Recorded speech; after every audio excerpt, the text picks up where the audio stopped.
Hi guys! Welcome to my channel. This is me, Maricel Vlog TV.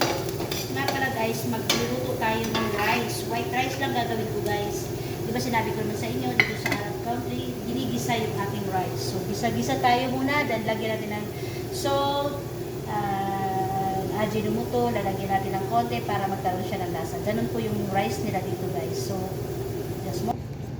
So, ito na guys, tulad ng sinasabi ko dati sa lahat ng mga videos ko, ang rice dito is binababad mo ng 30 minutes, 1 hour to 30 minutes sa mainit na tubig.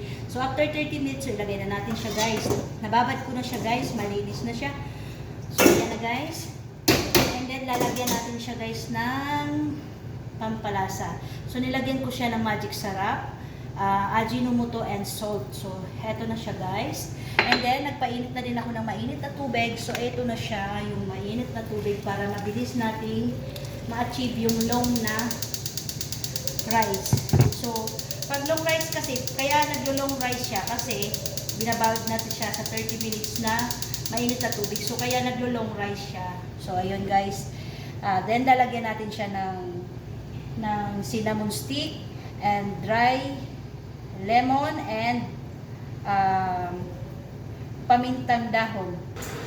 So, tulad ng sinabi ko, lalagyan natin ng lemon dry and lemon stick and then sili at paminta pala. Nalimutan ko kumuha ng paminta.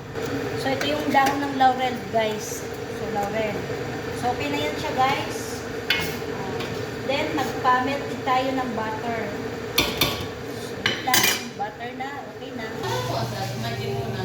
Ito guys. Lagyan na natin ng butter guys. So, yan guys. So,